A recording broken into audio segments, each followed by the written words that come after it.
Vàនេះគឺជាស្ងោរជ្រក់ទាសំពៅបាទអញ្ចឹងយើងមានម្ហូបស្ងោរជ្រក់នេះបងប្អូនទាំងអស់គ្នាបាទហើយបងប្អូនទាំងអស់គ្នាថ្ងៃនេះយើងមកជួបគ្នាជាមួយនឹងម្ហូបពិសេសទៀតហើយបាទអញ្ចឹងអត់មានអីចែកជូនបងប្អូនទាំងអស់គ្នាទេក្រៅពីវិធីធ្វើម្ហូបបាទបែបលក្ខណៈគ្រួសារបាទអញ្ចឹងបងប្អូនជួយ Subscribe ម្នាក់មួយជួយ Like ខាងក្រោមវីដេអូម្នាក់មួយអរគុណឥឡូវយើងទៅមើលវីដេអូទាំងអស់គ្នាបាទស្ងោរជ្រក់ទាសំពៅជ្រក់ងាំងើយើងធ្វើមិនខ្លះតោះយើងទៅមើលទាំងអស់គ្នាអ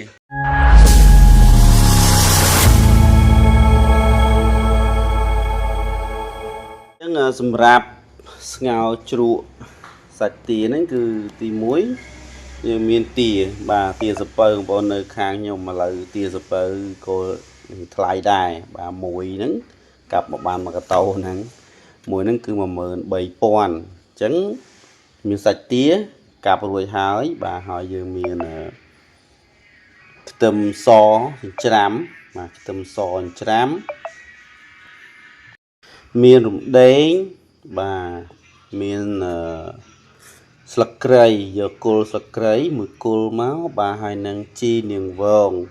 តមកទៀតយើងមាននេះគឺក្រូចត្រាំបាទក្រូចឆ្មាណាធ្វើដោយក្រូចធម្មជាតិរបស់យើងហ្នឹងអត់ទិញនៅផ្សារទេក្រូចហ្នឹងគឺទិញគឺក្រូចខ្លួនឯងបេះហើយយើងយកមកធ្វើជាក្រូចត្រាំប្រើប្រាស់ជាលក្ខណៈគ្រួសារ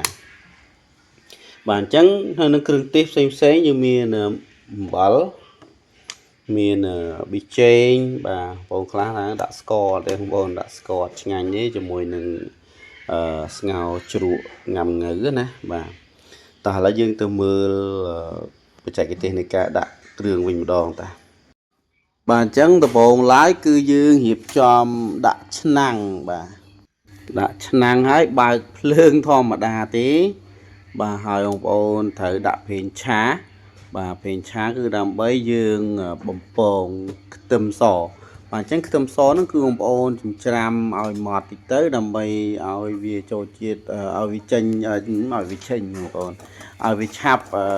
ក្រៀមបាទឆាប់ក្រៀមណាឆាប់ឈ្ងុយបាទអញ្ចឹងបងប្អូនបន្ទាប់ពីយើងដាក់ខ្ទឹមសច្បល់ចូលគ្នាបាទអញ្ចឹងច្បល់ហ្នឹងគឺច្បល់រហូតដល់ឈ្ងុយបងប្អូនគិតថាឈ្ងុយប៉ុណ្ណាបាទយកមកប៉ុណ្ណឹងទៅហើយក៏ទៅទាញបាទទឹកត្រីបងប្អូនធម្មតាទេតែយើងបដៅខ្ទឹមហើយ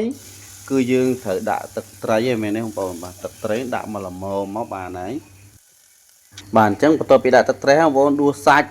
មកល្មមបងប្អូនគឺស្លតែមួយចានទេបងប្អូនអត់ស្លច្រើនទេស្លលើសពីមួយចានគ្មានអ្នកហូបទេ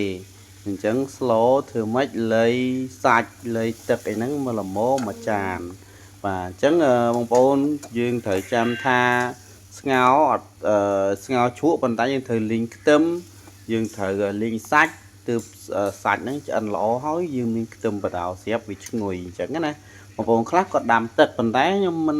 ថាអីទេបងប្អូនចូលចិត្តធ្វើបែបណាស្រួលក៏ធ្វើបែបហ្នឹងទៅបើខ្ញុំចូលចិត្តបដៅអញ្ចឹងវិញបាទហើយបន្ទាប់ពីបដៅហើយយើងមានអីបងប្អូនគឺផ្សាយថែមគ្រឿងរបស់យើងហ្នឹងមានគល់ស្លឹកគ្រៃមានដែងអញ្ចឹងទៅបាទដាក់ចូលត្រឡប់វាឲ្យវាចេញជាតិគ្នាដាក់ប៊ីចេងបាទប៊ីចេងដាក់អំបិលបាទអំបិលមិនតិចចឹងមកបាទកុំដាក់ច្រើនពេកខ្លាចពិបាកព្រោះយើងត្រូវដាក់ខូចត្រាំដាក់អីចូលទៀតបងប្អូនគឺកាលណាយើងដាក់អំបិលច្រើនពេកអាចនឹងប្រៃហើយអញ្ចឹងប្រៃយើងពិបាកថែមគ្រឿងយើងដាក់ខូចមួយផ្លែដាក់ទឹកខូចត្រាំនោះមួយស្លាបព្រាទៅអញ្ចឹងទឹកខូចត្រាំគឺមានស្ករអីស្រាប់នៅហ្នឹងអញ្ចឹងណាបាទអញ្ចឹងជ្រុំវាហើយ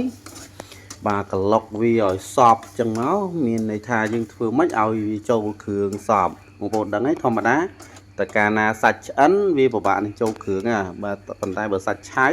គឺវាងាយស្រួលចូលគ្រឿងជាងអញ្ចឹងបងប្អូនធ្វើម៉េចក្លុកវាឲ្យសប់អញ្ចឹងទៅ